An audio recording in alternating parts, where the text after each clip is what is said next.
I know that life and business will be better when more people are a little bit more personal and human in their digital outreach, whether it's just for internal communication with their team members, whether it's with their prospects and their customers, whether it's with their suppliers, vendors, other people in their business ecosystem, whether it's with other stakeholders in their success, whether that's community leaders, government officials, whoever, that we're going to be better when we put our face and our spirit and our voice behind our messages, when we breathe messages of gratitude and appreciation into real life. And it's not exclusively an intellectual exercise where we peck it into a keyboard. Like, this is going to be better. And so any movement toward that is positive in my mind. And it's just an absolute privilege to be tasked with that on a daily basis. Welcome to the Simple Brand Podcast, the show dedicated to helping you create simple experiences for your customers and for your team members. Each week, we're bringing you amazing interviews with business leaders and authors who will teach you how to differentiate your business with the one thing your customers need the most: simplicity. Your customers live in a complex world. Let's make it simple. Now, here's your host, Matt Lyles. Oh man, digital pollution, unwelcome digital distractions, they're all around us. Digital noise and digital pollution reduce our ability to connect and communicate with the people who matter most. And what's at risk? Our revenue, but most importantly, our relationships. Okay, I'm going to say a few statements, and if this sounds like you, just raise your hand. Unless you're driving.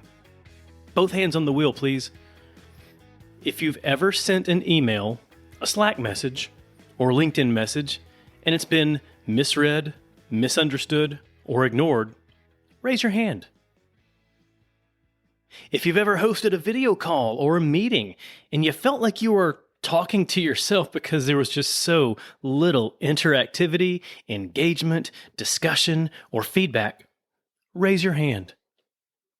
If you've ever pitched, presented, or trained virtually, and you knew it didn't succeed in creating a strong connection or a lasting impact with your audience, raise your hand. Okay, I'm assuming you raised your hand at least once, maybe twice, maybe all 3 times. And the point here is that we've got a problem with how we're communicating to our clients, to our customers, and to our team members today. And we have a problem with how we're being communicated to. And there has to be a way to solve this. Thankfully, there is. And that's why I'm so happy to talk with Ethan Beute this week. This was a super fun conversation. Ethan and I are so in sync on our views around customer experience and on how we should be serving our customers, serving our leadership, serving our team members, and serving each other. Ethan's the Chief Evangelist Officer of BombBomb, where they help companies simplify their messaging and communication efforts to customers through a simple, human-centered video experience. Ethan's the host of the Customer Experience podcast, and he's a TEDx speaker. And he's the co-author of Human-Centered Communication, a business case against digital pollution. Hey, the book is out this week.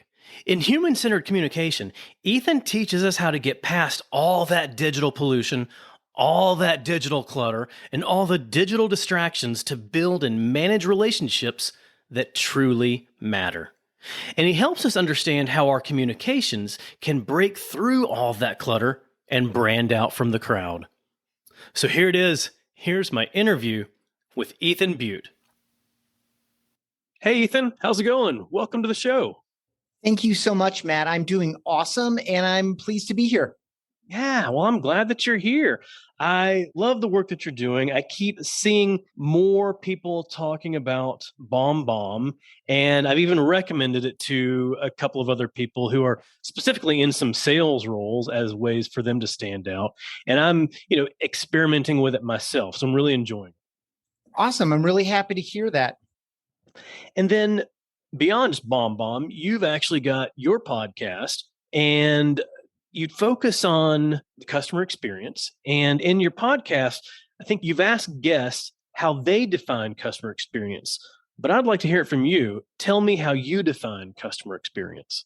Thank you for that question. It's fun. I ask everyone off the top of it. And I think I've done maybe 160 episodes, and most of those have been with guests. And I ask everyone that same question. They're typically marketers, salespeople, and or customer service, customer success professionals, some founders and some other disciplines, some branding experts, such as yourself. It's been fun to ask that same thing to a variety of people. And so my answer is really a distillation of all of the things that I've heard. Obviously, the mechanical side of it is all the touch points, however you want to describe that. The automated touch points, the tech touch points, the mechanical touch points, the physical touch points, the human touch points. But I think the essence of customer experience and frankly, employee experience is in how we make people feel. It's in the emotional resonance. And there are a lot of dynamics at play there. Some of that is based in great expectation setting and management. Some of it is really focusing on the moments that matter where we're most likely to leave a strong emotional impression. But in general, when I talk about customer experience, I talk about emotional resonance and how we make people feel. How do we make them feel about themselves? How do we make them feel about us as individuals? How do we make people feel about us as a brand? How do we make people feel about us as a product or a service in a very practical sense? How do we make people feel about the problem or opportunity that we help them with?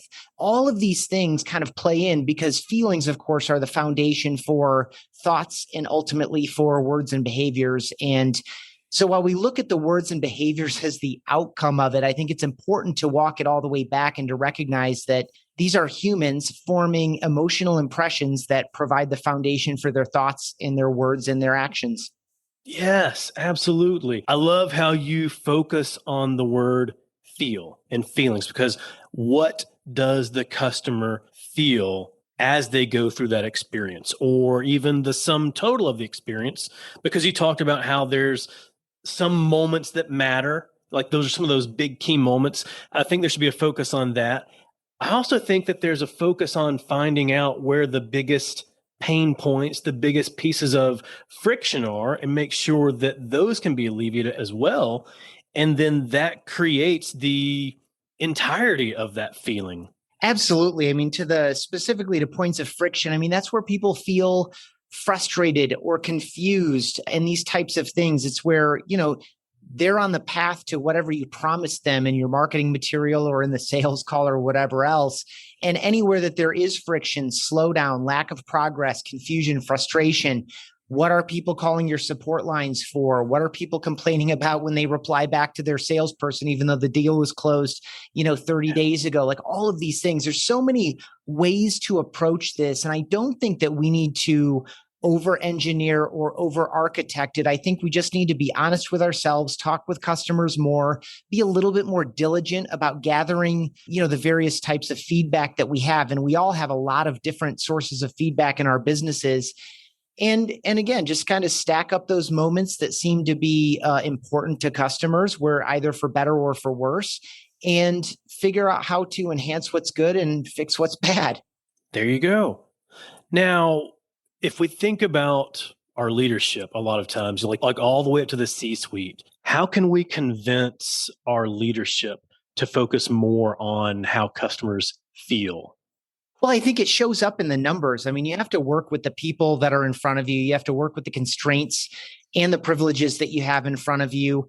I think ultimately this is a revenue conversation. And I'm pretty sure that most leaders, even the most ardent, hardcore, numbers-oriented ones, are excited to have a conversation about revenue because this is it, right? And maybe you don't use, if you know the personalities in the room, you and I both know, and I would assume that most of your listeners would recognize and acknowledge that immeasurables make a very, very measurable difference in our business. But some people just can't go there with us. Trust, wisdom, relationship, expectation setting and management, the feelings that produces. Some of these things are just immeasurable. And so we have to settle for proxies. But I think, if we do want to try to add some measurement to them, but I think between qualitative feedback and quantitative feedback, there's a case to be made that the people that are your most profitable customers because they come back again and again, or they renew their subscriptions and maybe expand their accounts, they, greater share of wallet, all these different things that we want out of long-term customer relationships. I think we can map some of that qualitative and quantitative feedback that says positive feelings equal more referrals, more retention, more expansion, more revenue. I don't think those links are especially difficult to make. And so, play to the room, speak their language, and know that it all ties together. And I think even, again, the most ardent, hardcore person, and by hardcore, I just mean very rational, very numbers oriented, would acknowledge that there are things that can't be measured that are driving business results, but you may not want to start there. Absolutely. And I think that it helps if you're able to supplement that usually with some level of storytelling, whether it is some of that qualitative feedback or customer verbatims, like this is what I experienced. And when this happened, I was really frustrated. Just showing things like that, showing the real people and how they're affected by that experience. I always love when someone structures a presentation that way. It's a very hard quantitative presentation at its core, making a point or leading us to a conclusion or provoking a discussion, but that, the numbers are turned into trends, not just, points, moments in time, and they're supported by real language by real people to help illustrate the points and to bring the trend and to bring the numbers to life a little bit. I love that recommendation. Awesome. Yeah.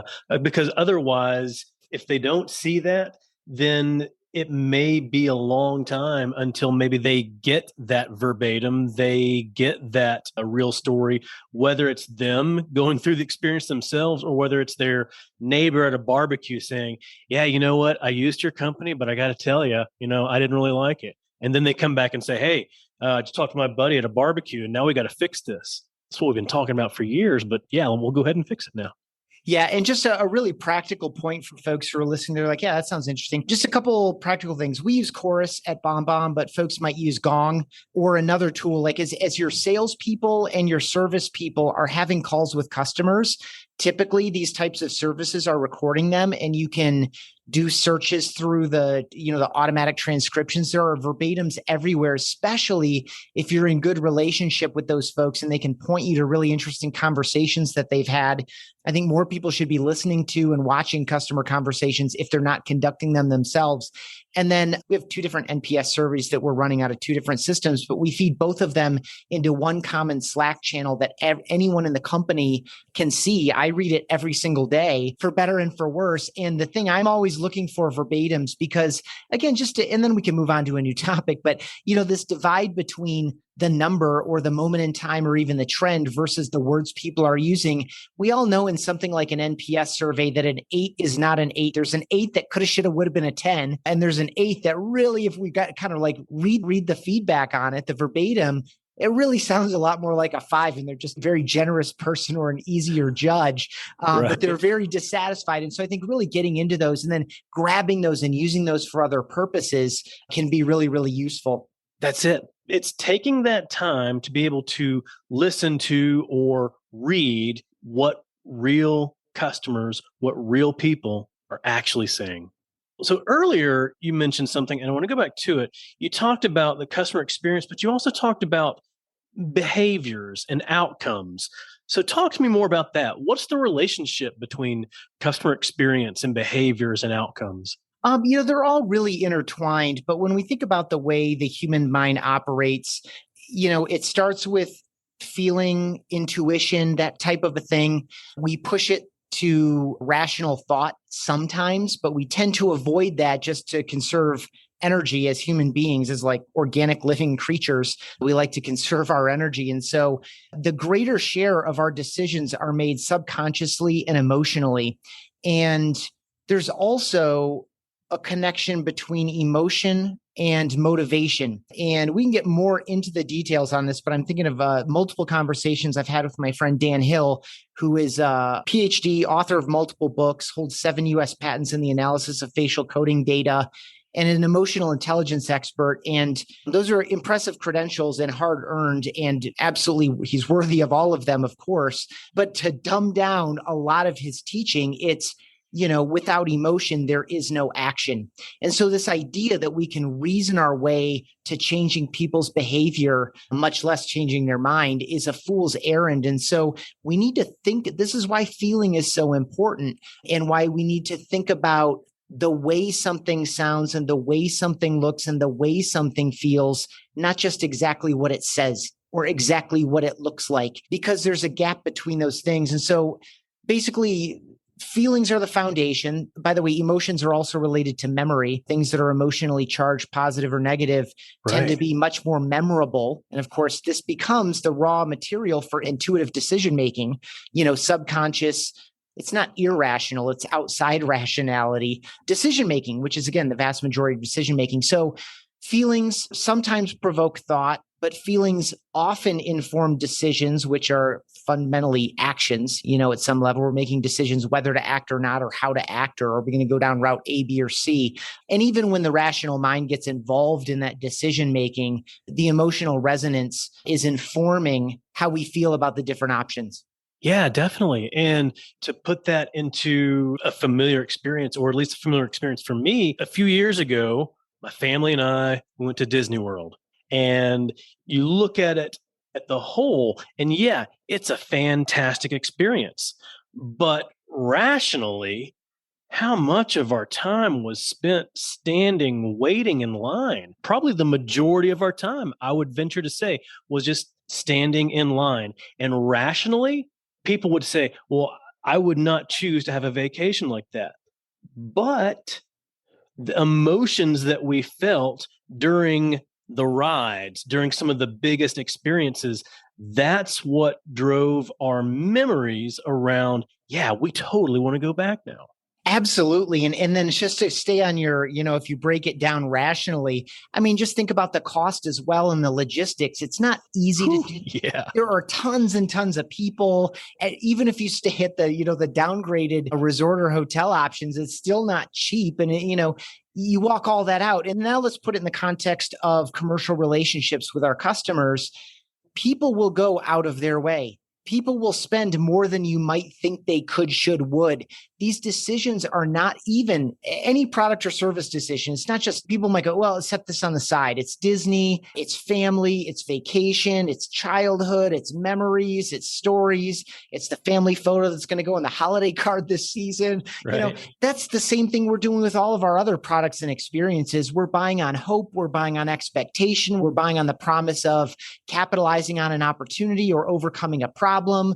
We are developing the anticipation of memories in our heads. Like, I'm going to be a freaking hero at work this year because I made this decision, or I implemented this, or I brought this to someone important inside our company. I made the introduction, or whatever the case may be. So these things are not different from one another, even though, on the surface level, they can look very different. We want to feel good about ourselves. We want to feel good about other people. We do want positive experiences. We want memories. We're willing to pay a little bit more for this. We're willing to go a little bit out of our way for it, especially if you're a known quantity. Something like Disney, I don't know where they stand in terms of like brand familiarity on earth, but I would assume that they're in the top 1%. And so it's easy to have these expectations built for you. Most people know a family that's been to Disney, or several families that have been to Disney, and they all would probably say the same thing you would, like, yeah, it was expensive. Yeah, it was hot. Yeah, it was crowded, but I wouldn't trade it for anything. And certainly my kids wouldn't either. Exactly. And that speaks to the fact that a lot of times people will still talk about the difference with B2C versus B2B. And what I try to help people understand is that it doesn't matter. B2C, B2B, B2G, whatever else, you need to focus on the experience that you're providing to the customer, to the individual people that you're interacting with. Yep. What does it feel like to be your customer? How easy do you make it to say yes to the next? The one difference between B2C and B2B in a lot of cases is that there might be a lot more yeses required to get the ultimate yes in B2B. Now, that's not true in all cases, but, let's just say, a $75,000 software commitment in a B2B environment versus a new $600 television or $1,800 television or something like that, right? So there are differences, but it doesn't hold true in all cases. But, in a B2B environment, you need more yeses along the way. Sometimes you need to elevate the yeses to another level inside the structure of the organization, which takes more time and patience, and you need to rely on your champion and all these other things that happen along the way. But ultimately, the path to all of the yeses and the ultimate yes involve how we make people feel. Do we make them feel confident? Do we make them feel safe? Do we make them feel smart? Do we make them feel attractive? Whatever our product or service is designed to do, we need to find ways to enhance that because affirming their expectations, setting and affirming their expectation of how they are going to feel and what is going to result. It's a trail of yeses. Yeah, absolutely. And if you think about that longer path, that longer trail of yeses, and you do all those things that focus on how you make that person feel at each of those yeses, it also raises their anticipation to the next yes. Okay, if this is what the experience is at this step, then I'm really looking forward to the next step. Just kind of dreading the whole darn thing. Yeah, very good. And when you're not sure, don't be afraid to ask. I mean, the question isn't how do you feel right now, but you can ask questions like that, these kind of open-ended, not like a yes or no, but like, are you going to take the next step? It's how are you feeling right now? Are you feeling pretty confident about this? Do you feel like the picture is clear to you? Do you feel like the path is clear? Do you like these kind of more open-ended, conversational, feeling-oriented questions that are appropriate for the situation? Absolutely. And then if they will be open enough to provide you with that feedback, then you can do something with that feedback to hopefully move that experience along or to hopefully tailor the next steps in the experience based on that feedback they give.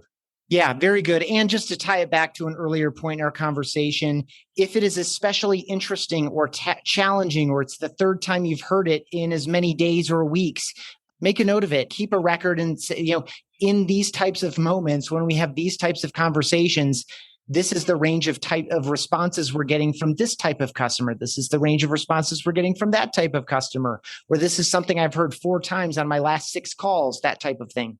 And then that would allow you to be more proactive on addressing those responses or being able to tailor that experience up front to help alleviate or minimize some of those responses. Absolutely. And this is the very basic structure of customer experience management. Yeah.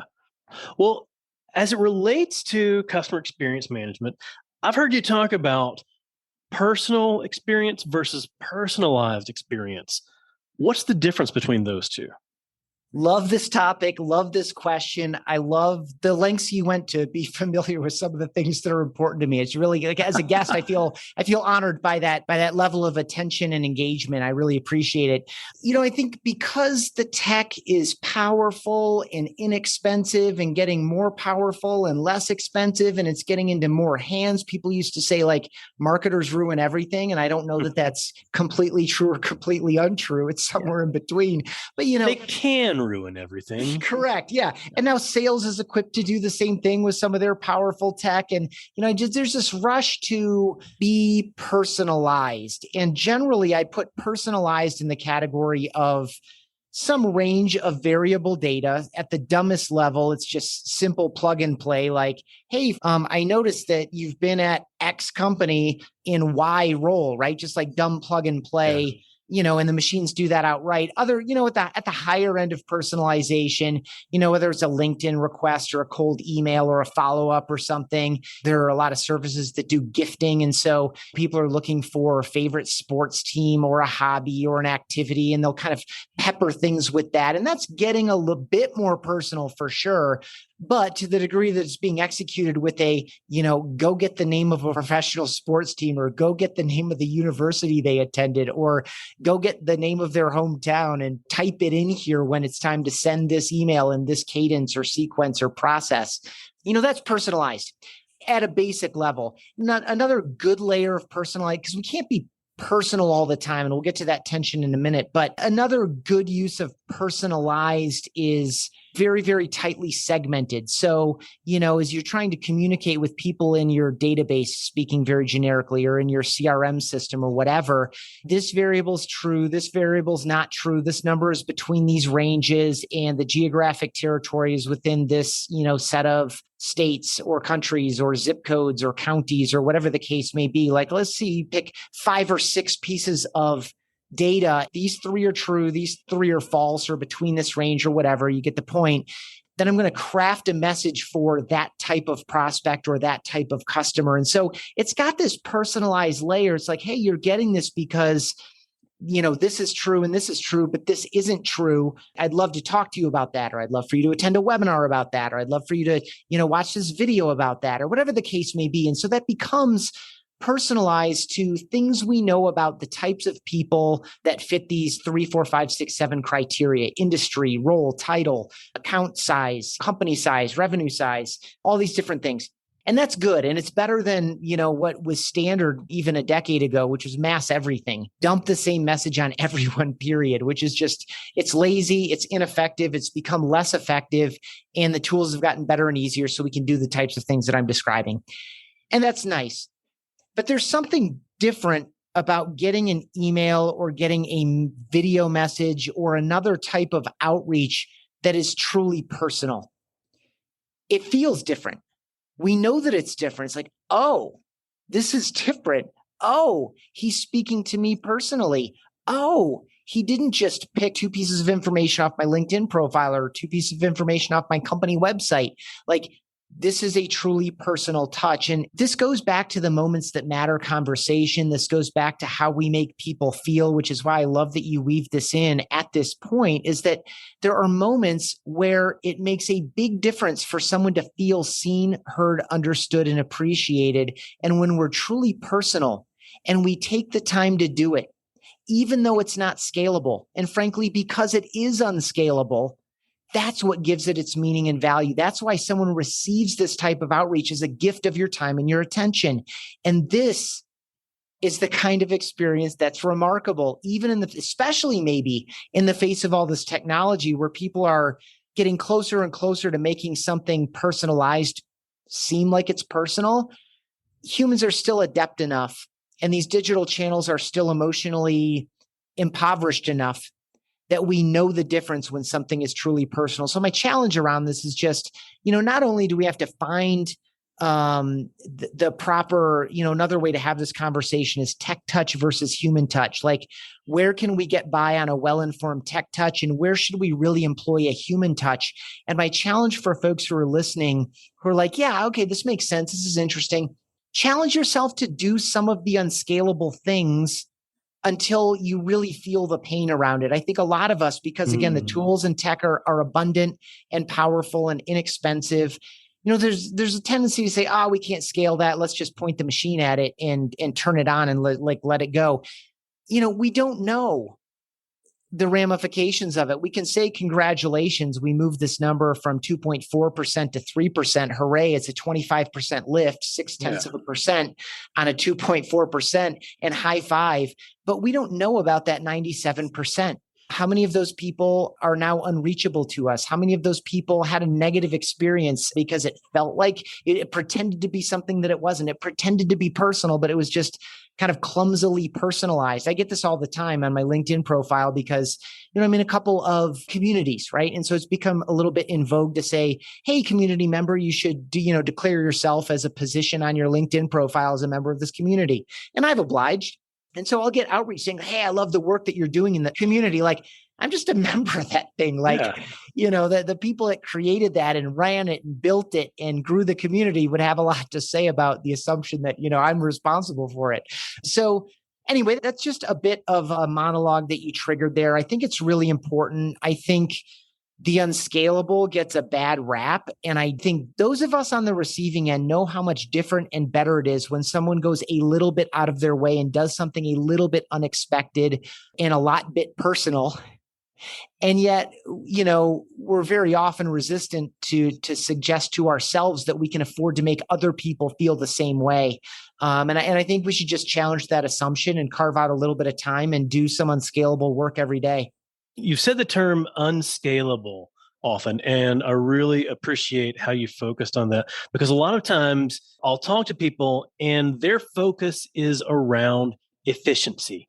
I need to be as efficient as possible. I need to have my processes simplified as much as possible. And in order to do that, I need to automate it as much as possible. And there we go. I've hit efficiency. And that's all well and good. You may be efficient, but is your message effective? You have focused so much on efficiency around your process for crafting your message, crafting your formula for and I'm using air quotes, personalizing your message, but your message is no longer effective because of the focus on efficiency. Yeah, I really appreciate that you used efficiency versus effectiveness. And I'm not suggesting that efficiency is bad. It's just about Right. being honest and restoring the balance. It's funny, after I wrote this book, Human Centered Communication, along with my longtime friend and team member and co-author on our previous book, Rehumanize Your Business, we wrote this book called Human Centered Communication. And essentially what we're calling for in it is a restoration of balance. I think any of us who are honest with ourselves and honest about what's going on around us, there's a lot more to the book than this, but we have tended a bit too much toward that efficiency route and have lost sight of, despite the fact that CX is more important than ever. And by that, I mean, it's a much more popular conversation than before. And I think there's a lot more emphasis on it. I think there's a lot more acknowledgement that people need outcomes above all. Outcomes are part of the experience. And the better and easier and more fun or more interesting or more educational or whatever our product or service experience is designed to do, the more it is that way, the better the retention, the better the word of mouth, all these things. And so in light of that, think about how we improve the experience and efficiency. We may be able to high five each other, and it may allow us to settle for a 2.4%, just to go back to my made up number. We can afford a 2.4% conversion rate because we've made the process so efficient, that the 97.6% failure rate doesn't matter in that scenario. There's enough of a margin there. We've reduced our costs enough. This is fine. Another challenge in the book is, and we take this on a couple different ways and two times with specific numbers associated with them, that business model is not necessarily going to hold up in the future. And that's because, the more we automate, the more we're relying on digital, virtual, online experiences, the more we're relying on automated, scaled, increasingly personalized, and for the better touches. But these spaces, digital, virtual, and online spaces, are noisier and more polluted than ever. Noise, the way I use the term, doesn't have a charge one way or another. It's pure volume alone. Pollution, on the other hand, has a very negative charge. Some of it is innocent enough. It's like when someone does reply all and it's like, nobody needed your response. The original email didn't ask for your response, but now everyone is going to follow in line. And instead of just, getting one email and replying to that person, and now I have like 12 or 14 replies in my inbox. Like, it's not harmful, but it's kind of just a drag. It takes time and attention. Right. It's a little bit frustrating. If they catch us in a good mood, it's funny, or that group text message, or that group LinkedIn message or whatever. On the far other end, some of this pollution is truly dangerous. Phishing, malware, ransomware, denial of service attacks, et cetera, like truly halting, freezing, stealing, sneaking, taking data, selling data, et cetera. Like, some of it is truly harmful, dangerous, and ill-intended from the get-go. And then a lot of our conversation here, Matt, around efficiency versus effectiveness is in this big fat middle section of pollution, which is consequential. Our goal isn't to pollute the environment. Our goal isn't to get over on someone or to steal from someone, as it is with the horrible intentional pollution. But we're kind of pushing the boundaries, like we're acting a little bit more selfish or a little bit faster or a little bit less thoughtful. We're not thinking so much about what's in it for the other person. We're approaching the messaging and the design of the experience, the message sequence, or whatever the case may be, whatever we're designing for this digital, virtual, online space. And, with the goal of creating or delivering value, there's something about the way that we're approaching it where it's more about, what do I need to say to get someone to do this thing, right? As opposed to, what's in it for the other person? How can I, and this goes to the simple playbook, by the way, how simple can we make it for someone to understand why we're reaching out, what's in it for them, and how to proceed, right? And taking their mindset, which goes with empathizing with customers, the E in simple. How can we empathize from the get-go and minimize barriers, reduce friction, lose the jargon, make it really easy for people to understand what's in it for them? And when we start approaching things this way, as the noise and pollution rises, it becomes more difficult and more expensive to get attention. Attention is not the goal. Attention is just a necessary precursor to the goal, which is somewhere at the intersection of trust, engagement, reputation, and revenue, ultimately long-term relationship. Like that's where we need to get. We need to get through the attention door in order to even entertain any of these other higher level relationship elements and outcomes. And so if we're not thinking about the effectiveness today and we're solely focused on efficiency, we have to recognize that the numbers don't hold. So when your investors or your owner or whoever, yourself, whoever you answer to says, you know what, we need to increase revenue by 40% and we need to do it, at this kind of a margin, you can't just increase whatever top of funnel activities you have by 40% and expect the whole rest of the chain to hold. It just doesn't work that way because attention is so difficult and expensive to get. So I know that was a really long way around, but I like the line that you drew. All we're trying to do is create this conversation about what really works, what is really in service of other people. Now that more and more models are subscription-based or quasi-subscription, I mean, instead of a renewing or expanding charge every month or year, it's in the form of repeat or referral type of business. This is what we all want in our businesses. We don't want to acquire new customers over and over again. We want to grow with and through the customers that we already have, in addition to bringing on new customers. The path to that is really about creating recurring impact, creating outcomes for people. And we need to recognize that revenue is a consequence of creating that impact and creating that impact over and over and over again. And if we don't think about that, then we're myopic. We are an attention-oriented model, and the numbers aren't going to hold over time because people are getting too wise. They're getting too discriminating. We're being trained that service can be faster, easier, better. It can make us feel better than ever before. This whole goes back to your call about B2B versus B2C. Our expectations are not different when we take a step out of our office or change our hat to dad hat or brother hat or friend hat from, VP sales hat or VP customer success hat. The lines are all blurry and messy. I think the pandemic accelerated the blurriness and messiness. And so when we're honest with ourselves, we need to think about how we make people feel. And that starts with the design of our messages and experiences from the get-go. It needs to be in their interest, not our own. That's it right there. It needs to be in their interest and not our own. Did you know that in addition to my podcast and my articles, I speak to audiences all over to help them simplify their customer experience and simplify their employee experience? I've spent the last few years leading a crusade of simplicity across the globe. If you want a winning brand, you have to provide a simple experience to your customers and to your team members. Whether it's a live event or a virtual event, I'd love to partner with you and teach your audience how to do just that. With over a decade in marketing, I know how to hook and captivate an audience. And as a speaker, I know how to connect with that audience. Along with my lessons, I use stories and humor to keep everyone engaged and inspired. Then they leave with the knowledge and next steps to transform their business. As an event planner, you're managing lots of details to give your audience the most memorable event. The last thing you need is a speaker who will make your event memorable for all the wrong reasons. Not only will I leave your audience energized and inspired, I'll make it easy for your team to work with me. Hey, if I've built my brand around simplicity, then you know I'm going to make it simple for you.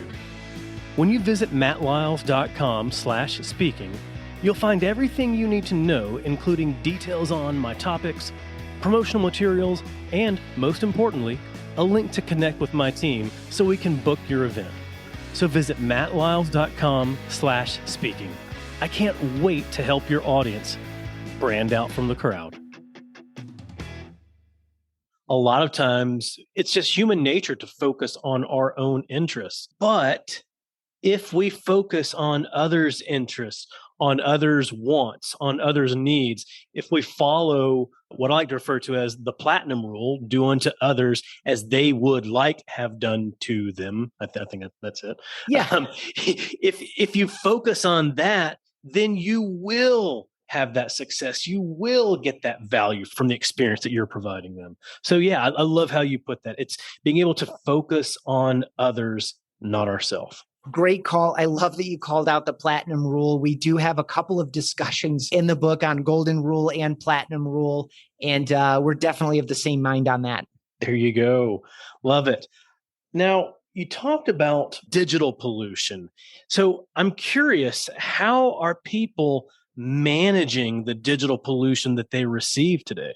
It's really fun. We've been having internal discussions here. This is going to be kind of a medium-sized story, but you know that by talking with me for this length of time already. At BombBomb, the way we arrived at this language of human-centered communication is that we've known for years that what we do isn't a video email or video message service. I mean, it's an easy way to describe it, but we know from our own use of it and our great relationships with customers, many of whom have been with us for the decade that I've been here full time, and they've sent thousands of videos through the platform.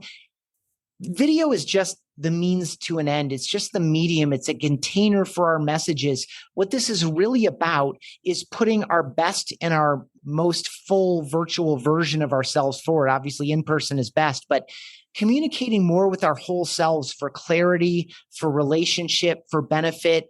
And again, the theme throughout the conversation here is to make other people feel a particular way in a way that plain faceless typed out text can't. And so that's how we arrived at the language. And the obvious enemy of this is digital pollution. I think digital pollution is something that hasn't really had a name. I think if we start talking and walking through examples, and they're really easy to come by, everyone will say, oh, heck yeah, right? This could be just the shallow, horrible, contentious conversations on Facebook. It's hitting the unsubscribe button for what seems like the third or fourth time, but the company just keeps sending them. It's bad variable data. It's all this stuff, countless examples in all the digital channels that we rely on. Now it's, of course, spam texting, spam phone calls, all this stuff. And so what this is doing to us, let's just pretend whoever's listening is completely on the up and up. They're highly empathetic. They're all about their customer. They put their customers first at every turn. They're doing sincere, valuable communication and messaging. They're not sending too many and they're not sending too few. It's always value-based. Whatever high-minded, perfect ideal is in your mind, let's just pretend someone's operating that way. You are still suffering the consequences of digital pollution. That's to say, because there is so much noise and pollution in the environment, we no longer get the benefit of the doubt like we used to. Trust is even harder to earn and more fragile digitally, virtually, and online than it was even a decade ago. Like your inbox used to be a safe place, and up until a year or two ago, your text messaging was still a safe place, and now like none of it feels like there's no refuge. And so to answer your question, I've been going team by team, department by department, and now I have a small team of us that are doing that. Internally here at BombBomb, we're about 150 people having these conversations about human-centered communication, what it is, what it isn't, examples, and digital pollution, what it is, what it isn't, examples. And you get just fantastic stories. They're really fun and interesting and sometimes sad conversations to have. And one of my big takeaways after my first go around the entire company, team by team, is that we've become blind to it. We're so late to this conversation about digital pollution that we're all desensitized to it. None of us thinks twice about swipe, delete, swipe, delete, swipe, delete, right? We sometimes don't even go to the trouble of hitting the spam button or going to the unsubscribe, because that's going to take us to a landing page where we have to click and manage our subscriptions. We have to scroll and try to find the unsubscribe all button. And then it's going to say thank you. And then 2 weeks later, we're still going to get emails from them. Like we're so deep in that we've adapted subconscious behavior to manage the flow. I think none of us is appropriately or sufficiently aware of the energy, frustration, confusion. The most extreme examples, when our mind gets turned on to high alert and it kicks it to the rational mind, is this link safe to click? Is this from the source that it says it's from? Is that actually a form that I should click and download as an attachment, or is that malware? Like there's so many of these borderline instances, and frankly, the bad guys are so adept now at coming across approximately legit. These are sometimes very precarious situations. So I was talking with our finance team, accounts payable and accounts receivable, and sometimes they're getting things that say, click here and we'll set you up as a preferred vendor for these particular benefits. And then when you hover over the link, it's to a domain that isn't for the company that's represented in the from name, or the email address isn't from that company. It's like there's all this stuff going on. And so even if we're on the up and up, we have to know that the people who even need and want to hear from us are sometimes going to struggle to hear from us. And sometimes they're going to be not in the right mindset. Sometimes they're not necessarily even going to trust our brand name. Perhaps if it's been muddied before, if someone has spoofed us, we all know friends who have had their entire account spoofed, all this stuff. And so the more conscious, the more intentional, the more straightforward, the more we can infuse our true identity, the more we can verify and validate our identity, our intent, our tone, our motivation. People care about our intent more than they care about anything else. And that's to say they want to know that we're coming with their best interests in mind. Well, so how can individuals, how can companies show that when they're communicating to somebody, and so that they can break through that noise and break through that pollution? One is simply to be conscious and intentional. And this takes, this is habit formation. Let's review our automated stuff and see how that comes across. Let's look at the language that we're using, take a couple letters out of your simple framework. Let's prune some of it back. Let's lose the jargon. Let's be more direct. Let's be more helpful. And just getting honest. So that's one layer. Another layer, and video is not required, but video solves a number of these problems. One, you are who you say you are, and you can make it obvious even in the little, like we do a little animated preview in front of every video automatically generated for you. So if you're using that to, show someone's website or to write their name on a whiteboard or to hold up their business card or to hold up a book that they wrote or whatever the case may be, there are ways to create this, this is for me and about me before they even play the video. But when they play the video, it's you with honesty, sincerity, enthusiasm, gratitude, concern if that's what's appropriate, maybe lighting a fire under someone if that's appropriate, like it comes across. And so this your tone, your intent, your clarity, your, all the things that you are honest and sincere about are what people need and want to judge.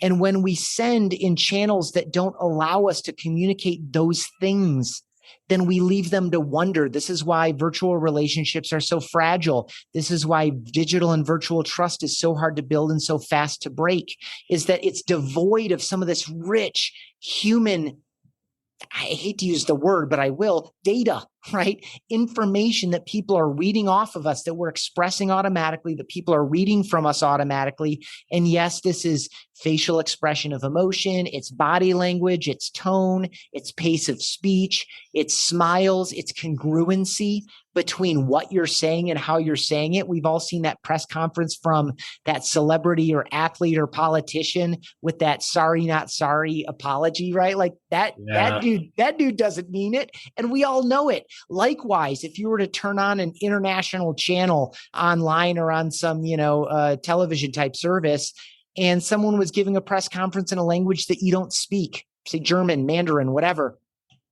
you would know if they're sharing good news or bad news, or you would know if they were excited about what they were sharing or anxious about what they were sharing or even angry about what they were saying. And so when we rely on forms of digital, virtual, and online messages and experiences that are devoid of this rich, important information that helps people understand what you're saying, why you're saying it, if they should proceed, how to proceed, etc., then we're doing a disservice. When we're using the most emotionally charged version of communication that we can, we're doing ourselves and everyone else a favor. And so the human-centered approach to digital communication does not require video, but it certainly benefits from it.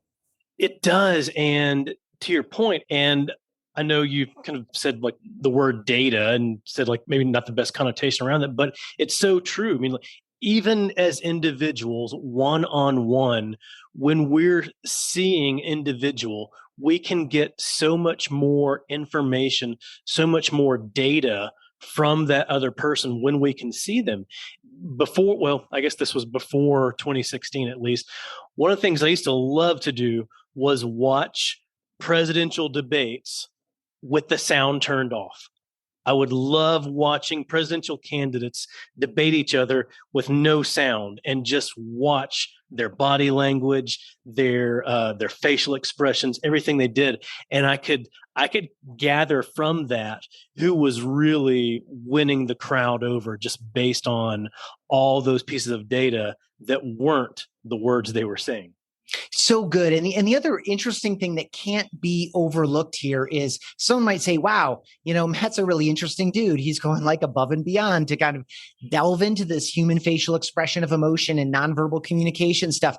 The fact of the matter is our brains are doing that work all of the time. Now, you took it an extra step, conscious, intentional, kind of a specific kind of project, if you will, around it. But fun experiment. All day, every day, we are doing this. This is how we've come to survive and thrive as a species. Those of us who did this very, very poorly probably died out in lineage centuries or millennia ago because you need these skills to survive and thrive. And so people are doing this all the time anyway, and acting like or ignoring the fact that they are, it's just a disservice to yourself and other people. If you are approaching your life and your work in a way of, I'm going to give in order to get, or maybe I'm just going to give knowing that I'm going to get as a consequence, or I'll get whatever I get. Like if you're coming with the spirit of helping, not selling, your true, again, all these highest ideals of true exchange of value and benefit in life and in work, then you should be as clear about that as possible. It can only help you, and it can only help the world in general. Like the reason we undertook the writing of another book, which is no small feat, and frankly, it's not financially rewarding on its face. I mean, I guess we could probably draw a web of doors that opened that we didn't know existed as a consequence of having published work that someone we never knew and would never have met online or been directly introduced to, found the book at an airport, or a friend gave it to them, or whatever the case may be. You don't make money doing this, not really, unless you're super not directly. Lucky. No, right. Yeah. Unless you get super lucky and it's just a home run and it's a zeitgeist thing, and then you can spin it off and do 18 versions of this. Human-centered communication for dads, human-centered communication for teachers, human-centered communication, whatever. Like that's not our aspiration, by the way. But the aspiration behind it is to change the way that business culture is headed. Every day is an opportunity to be better. Every day is an opportunity to vote for what we think is right. Every day is an opportunity to model the behavior we wish we could see. At some level, that's golden rule thinking, which is better than not thinking at all. And then ultimately, to use your platinum rule, that's where we want to go in our businesses as much as possible. And that requires being diligent about taking notes and having a good memory and paying attention to people and actively listening and all these other things that sometimes we feel like we're too busy to do, or we can't do profitably or efficiently enough or whatever. One of my goals is to just challenge that thinking and say, really? Are you sure? How about try it for a day or a week or a month and see what happens? Anyway, I think we can do better collectively. I don't think it's too idealistic or high-minded. By the way, I'm speaking much more personally, and this isn't a word, but it's going to capture what I want to say best. I think moralistically, I'm a little bit more soapboxing here than we did in the book by far. But since we're in this conversation, since we see things similarly, I'm gonna blame you for opening that door for me, but I'm gonna blame myself for going all the way through it. Yeah. Like I just think we can do better, and I think if you already are doing work in the right spirit and you're intentional about it, we can go farther, and we're gonna bring more people along that way. And I think our life and our work will be better for it. It really will, and people are going to recognize it over time. Most everyone has the filters, has the vision to see when someone's genuine or not, over time at least. And if that's your focus, if that's what you're providing, people are going to see that and they're going to latch onto it. Well, so we talked about how with video communications, there's a lot more data that the recipient is able to get that helps in their decision making, helps them realize that the communication is really more personal to them versus personalized. At the same time, if I'm the one that's sending a video message, are there any advantages that give me a better understanding if my message is even resonating with the recipient? Yes, absolutely. There are some hard ones and some softer ones. So, first, if you're going to go down this road of video messaging, I do encourage you to use a service, whether it's BombBomb or any number of competitors that have popped up over the last few years. We've been at this for a decade. Any of those services should make it faster and easier to do than any of the DIY solutions. Yes, you can do some of this on your own, but it's going to slow you down. It's not going to be worth it in terms of your time and your energy. You're never going to build a new habit of, finding a few spots in your day to send a video instead of 3 paragraphs of text, that type of thing.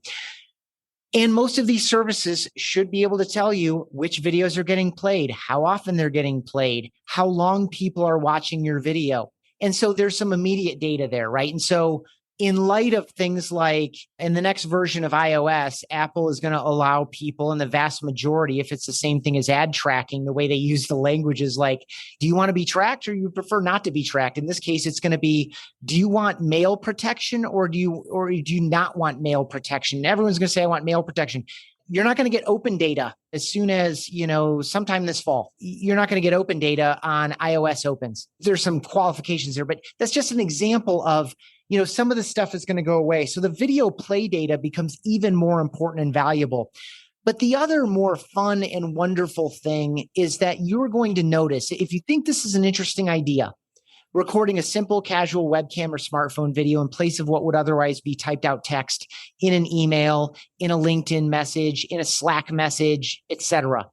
One of the things that I always encourage people to do to get comfortable with the software, get comfortable getting in and out of the videos, and to kind of build a little bit of the habit, and to experience where I'll land this to answer your question directly, is to think of 3, 4, 5 people a day and send messages like thank you or good job or congratulations. If you're scrolling your social feed and you see something good or bad, sure, go ahead and like it, go ahead and comment, but then also send them a video message. Say, hey, I just noticed that something good happened. I want to give some encouragement and enhance that. Or, gosh, I noticed that this sad thing happened and I just want to let you know I'm thinking about you and I'm here if you ever want to talk about it. Send out a few videos like that every day. Easy to do. People you know and who know you, and all you're doing is expressing something simple but meaningful and sincere. Birthdays, easy one. Work anniversaries, easy one. LinkedIn and Facebook tell you things like this all the time. If that's where you want to go, really easy to do. And you're going to notice the nature of replies, the quantity and the quality of the replies that you get is different. So that's another piece of feedback to answer your question. And then when you start expanding this and say, hey, you know what? I'm generating some inbound opportunities through my website or through my social or whatever. Instead of just sending that automated sequence, after the second email goes out and my system tells me that both of them were opened, I'm going to send a personal video to that person and thank them so much for, however that opportunity was created, whether they filled out a form or did something or whatever. And maybe speak to the 2 emails that they opened and make yourself available for an appointment, let's say, or to ask them a question that would be, help you qualify them or help them qualify themselves or let you know where they came from, why they did that thing in the first place.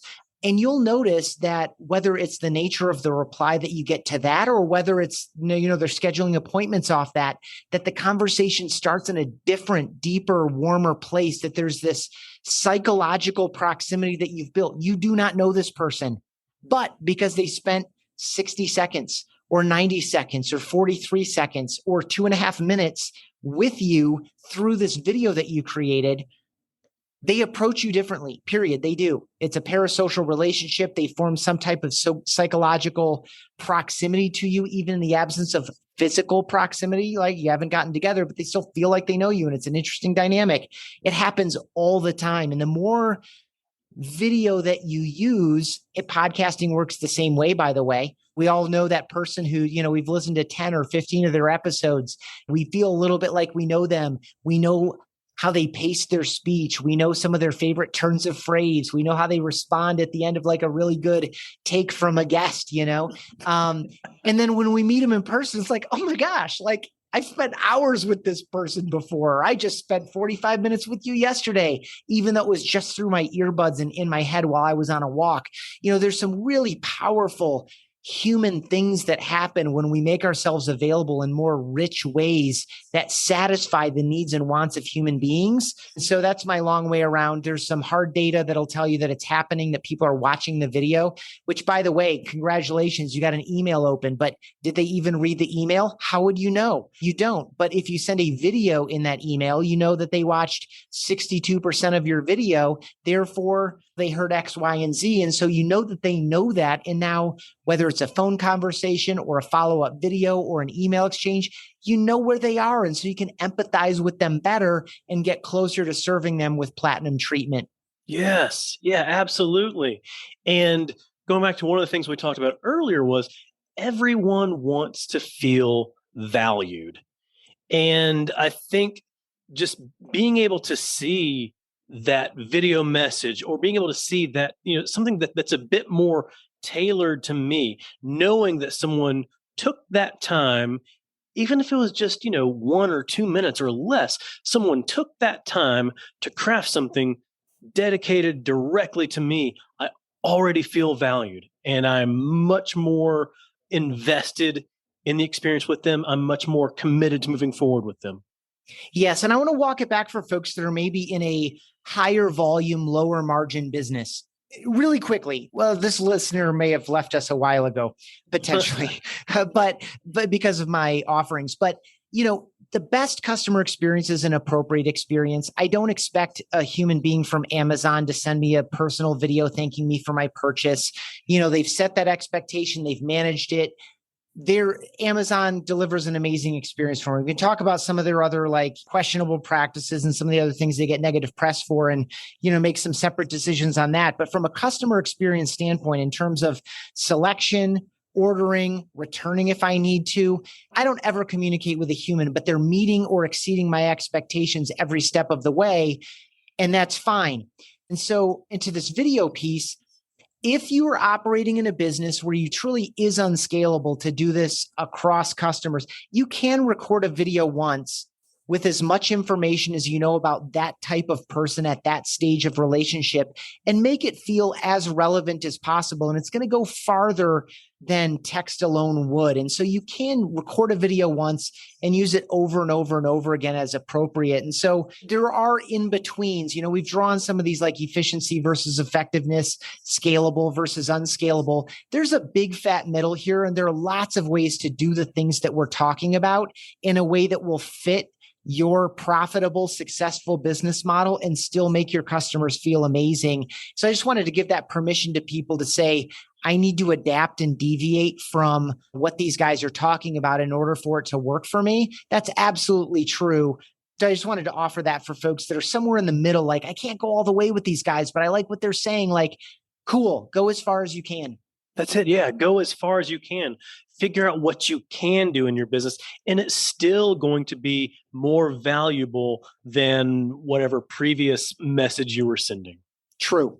Well, Ethan, I want to talk about something else here because we talked about this a couple of weeks ago via email. Your official title at BombBomb is Chief Evangelist. Talk to me about that role and what does that mean? Sure. It's relatively common in tech in general. For example, Amazon has several evangelists. Microsoft has several evangelists. Some of them are higher level. Some of them are more frontline. And the thing that characterizes my work, I think above all, under this title, is evangelizing the problem, not the product. BombBomb's come up because you're kind enough to introduce it as something that you've been experimenting with and have referred other people to. But you notice that what we're talking about here are ideas. We're talking about problems. We're talking about the shortcomings of so many digital experiences and messages. And so the natural consequence, I would hope, for someone that's this deep into our not short conversation is that they might follow up and connect with me on LinkedIn or send me an email or check out our website. And those are some of the consequences of talking about the problem, not the product. If I came on and tried to hard pitch and talked about our service packages and the products and the features, different things that our tool does, and I badmouthed some of our competitors, instead of talking about problems and opportunities that you could solve with BombBomb or with any other service that's approximately equivalent, it's just a more open conversation. The reason that we do that, and the reason that you find it in software in general and in technology in general, is that there's a level of innovation here. If you were solving a problem that did not have a solution before, or if you're solving a known problem that has solutions, but you're solving it in a new way, you're offering a new solution, then you should be evangelizing at some level. This doesn't mean that you need to give a particular person a title or assign a team to it. Very often in younger companies or smaller companies, the founders or kind of the core group of leaders are naturally doing some evangelizing. But my number one goal, and the thing that the company has been kind enough to task me with a deep level of trust, a high degree of responsibility and privilege on my part, is to go out into the world at large and say, did you know that there's a different and better way, that you no longer have to entrust your most important and valuable messages to a form of communication that doesn't differentiate you, that doesn't build trust and rapport, and doesn't communicate nearly as well as when you look someone in the eye and just talk to them. Did you know that there are ways around this? Video messaging is one way to do it. Here are some different times you might do that. Here are some basic tips to do it successfully. Here are some of the hurdles that you're going to encounter on your journey to becoming a regular, consistent video messaging person. At no point, unless someone invites it, am I going to say, and BombBomb, here's some features. Right. Here's how to do it. Here's how much it costs. Here's the 2-week free trial. Like, it's just because people need to know about the opportunity. And if I can create a set of people and a collective community, growing community around the idea that our digital, virtual, and online communication can be more personal and human, and it's better that way, and it's better for us, and it's better for other people, and people start behaving differently, there's trust in me and there's trust within the company. Some of that may come our way. And so I regard anyone making an investment in a formal evangelist role, and or anyone who is consciously dedicating time to evangelizing the problem with trust that the product conversation will come up in due time, is doing the world a service, provided that they're truly innovating. And I feel like we are. It's been a long road. I've been full-time at this company for almost a decade, which is crazy. I honestly thought that this movement would go a lot faster. But, it's one of the reasons as an evangelist, I like to see more competition today than we had 3 or 4 or 5 years ago, is because it validates the space. It suggests that it's growing. Some of our competitors are backed with tens of millions of dollars from some of the best brand names in venture capital, which is an encouraging sign to me. It means that there is movement here. I know, and I'm going to echo myself from an earlier response. I know that life and business will be better when more people are a little bit more personal and human in their digital outreach, whether it's just for internal communication with their team members, whether it's with their prospects and their customers, whether it's with their suppliers, vendors, other people in their business ecosystem, whether it's with other stakeholders in their success, whether that's community leaders, government officials, whoever, that we're going to be better when we put our face and our spirit and our voice behind our messages, when we breathe messages of gratitude and appreciation into real life. And it's not exclusively an intellectual exercise where we peck it into a keyboard. Like, this is going to be better. And so any movement toward that is positive in my mind. And it's just an absolute privilege to be tasked with that on a daily basis. Yeah. So that makes it sound like that you recognize that the problem and the overall solution is really even bigger than just yourself. And it's similar to what David Burkus refers to as leading a crusade. So you're not necessarily here just to promote BombBomb services and all the value that comes with that. You're leading a crusade for human-centered communication.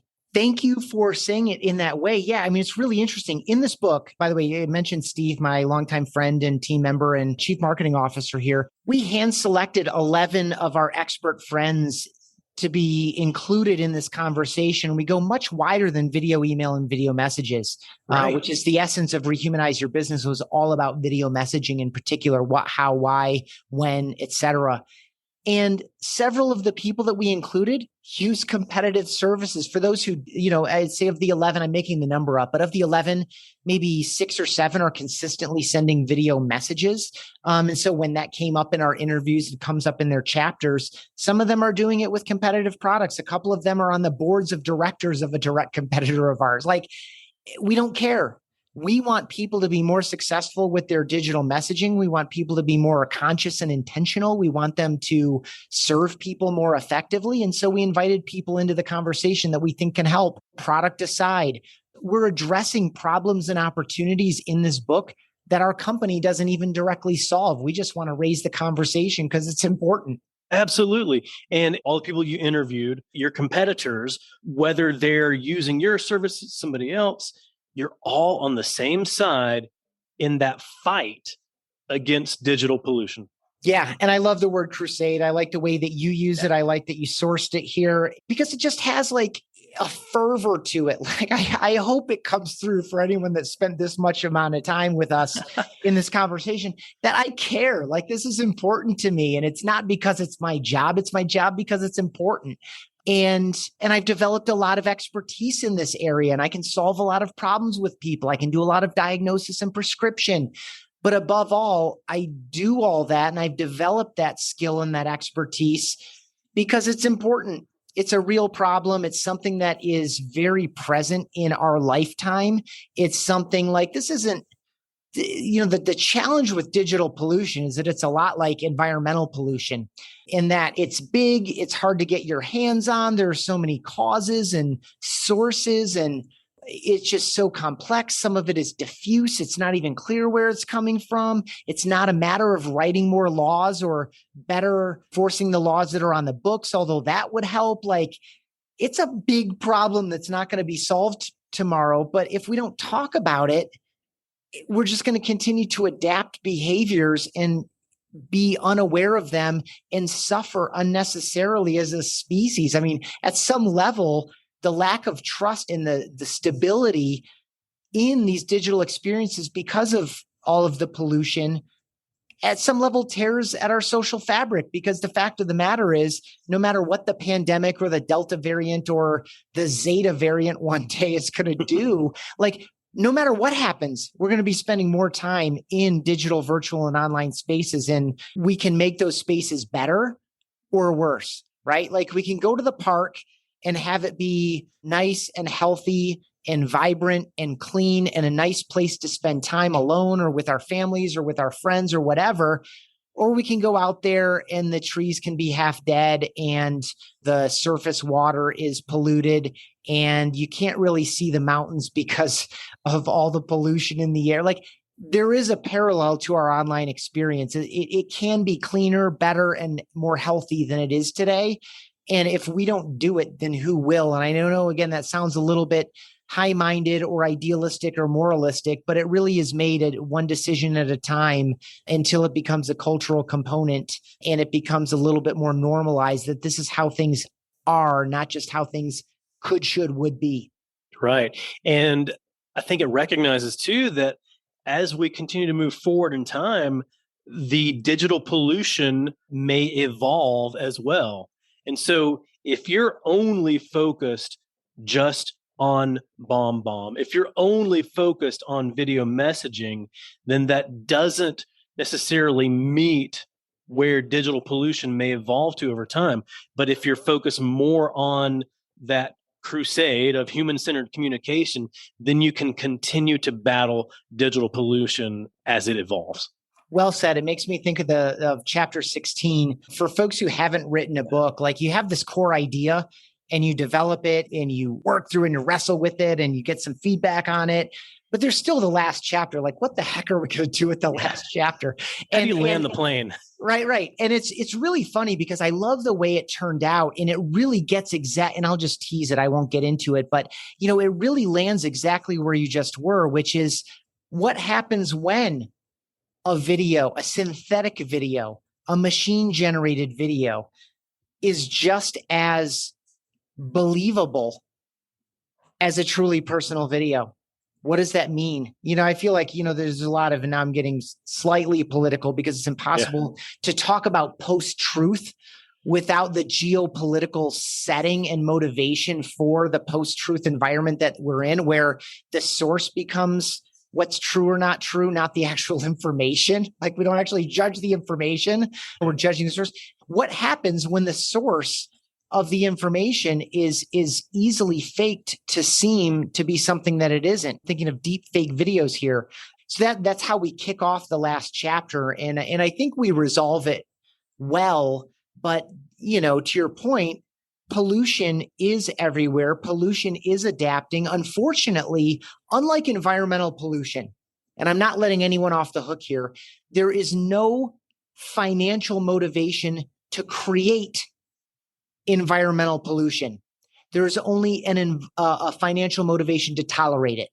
That's to say, pollution by definition is waste. If a company could produce something with zero waste and 100% of the input resulted in 100% of the output, that's the holy grail. Like, I don't know, that's like, what is Six Sigma? That's like 85 Sigma. That's like perfection, right? Yeah. There's zero waste, truly zero waste in this. And so the best we're doing is finding ways to make that waste less harmful and put it in the right place and turn waste into inputs for other systems and processes, et cetera. So no company wants to produce waste. They're just too cheap or greedy not to tolerate it or to make the process more efficient or to responsibly deal with their waste. On the other hand, there's absolutely a financial motivation to create digital pollution. There is absolutely a financial motivation to fake like you are someone who you aren't, to offer something that you don't actually have, to mask a link to point to somewhere that isn't where it says it's going to go, to cheat, swindle, mislead, pilfer, etc. And so there's no reason not to think that that's coming to video. So anyway, that's my long way around where we kick off chapter 16. There you go. There's always something that you're going to have to be able to step up to the plate and fight. All right. Well, Ethan, last question for you. If you were to create a 5-song soundtrack for human-centered communication, what songs would you include? That is a fantastic question. This isn't a cop-out. This is platinum rule thinking. This is human-centered thinking. This is, who am I with and where are we and what are we doing? And I think because the context is so important, we all know that there are 5 perfect songs for this moment or that setting or these people. And so I would just say it depends. It depends on who I'm with, what we're doing, what's going on around us. There's some times where we want to use music and just get hyped out of our own skulls. And there are other times when we want to use music to bring us into a quiet, pensive place. And there are times where we want the music to fade into the background so that we can focus more on each other or on the activity or the experience more broadly. And the music becomes, third tier player in that situation. And so I'd go human-centered on that. I'd go platinum rule. What is best for this context? What is best for these people in this moment? Wow. Earlier when you said you were going to have a cop out, I was like, oh, all right, I'll listen. We'll see what you say. But no, love it. Yeah, it depends. Who are you with? Where are you? What are you doing? Why are you even together? Wow. Love it. That's a fantastic answer. Thank you. All right, Ethan, man, I have learned a lot from you, and I've really, really enjoyed hearing your passion around leading this crusade here. But where can people go to learn more from you? Sure. Again, my name is Ethan Beute. Last name is spelled Beute. So hit me up on LinkedIn or really on any social network. I'm Ethan Beute, either 2 words or jammed together on pretty much all the social networks. You can email me directly, Ethan, ETHAN, @bombbomb.com. If you want to learn about human-centered communication or rehumanize your business, those are both at bombbomb.com/book. It's just the word bomb twice, bomb.com/book. And I would love to have a conversation about any of this with anyone. And I just want to make a point here, Matt. I stopped earlier on to let you know how much I appreciate your diving into what's important to me and what I'm thinking about and what I'm working on and what I've learned and what I'm trying to teach and all of that. And this podcast episode is just a beautiful microcosm of something that is true in life, which is you get out of it what you put into it. There's no mistaking on my end that you put a lot into it, and I really appreciate it. And I hope that that other folks benefit from your investment in these ideas. And I appreciate you hosting this conversation. It's really fun. I enjoyed it, and I appreciate you. Wow. Well, thank you. I appreciate you. And thank you for the kind words and accolades. I know some people are certainly benefiting from the podcast now. I hope more people will benefit from it. One of the things that I love about podcasts is if you let those episodes stay out there, then people can come, out years down the line and go back and listen to some of those earlier episodes and still get that value. So yeah, thank you very much. I appreciate that. Yeah, it's been fun. Awesome. All right, Ethan, great seeing you. Great talking to you. Thanks for being here. Thank you. Hey, I hope you enjoyed my discussion with Ethan Beute. So go ahead and check out his book, Human-Centered Communication. It just came out this week. It'll help you and your team have a much better understanding of how to communicate to your customers and to each other in a simple, more human way. And if you want to communicate to people in a way that really helps you brand out from the crowd, then go check out bombbomb.com. At the risk of sounding cliche, and at my age, I just don't care anymore, I can throw in a dad joke and say that bombbomb.com is truly the bomb.com. Goodness gracious. All right, I've started using it actually, and it's so simple and it's so engaging. And most recipients even tell me that they enjoy watching my video messages too, and all the personal information that they're able to capture from my background and environment, the things that they get to learn about me. And if you're enjoying the Simple Brand podcast, go ahead, hit that subscribe button. It's going to make it a lot simpler for you to get future episodes like the next one featuring Dan Gingiss. Hey, I'm continuing on with the customer experience theme with Dan, and this was a super fun conversation for me as well, because we both got to geek out over some of our favorite lessons on what to do and what not to do in developing and managing your customer experience. Dan's an international keynote speaker and a customer experience coach who believes that a remarkable customer experience is your best strategy. He's had a 20-plus year professional career where he's held leadership positions at McDonald's, Discover, and Humana. He also hosts the Experience This Show podcast and the Experience Maker Show. And on top of that, Dan is the author of the new release, The Experience Maker: How to Create Remarkable Experiences That Your Customers Can't Wait to Share. In The Experience Maker, Dan teaches us how to focus on and create a customer experience that will actually retain customers so that we can focus more on them than having to spend all the time, all the money, all the resources on constantly trying to gain new customers. So go ahead and subscribe. You'll automatically get Dan's episode as soon as it's live. Until then, keep it simple. Thanks for joining us for this episode of the Simple Brand Podcast. Want to make your listening experience simple and automatically receive each new episode? Visit our website, simplebrandpodcast.com, where you can subscribe to the show in iTunes, Spotify, Stitcher, or wherever you listen. If you're finding value from the Simple Brand Podcast, leave us a rating or review. That helps us get the show to the ears of the people who need it most. Be sure to catch Matt right here next week. Same Matt time, same Matt channel. Until then, keep it simple.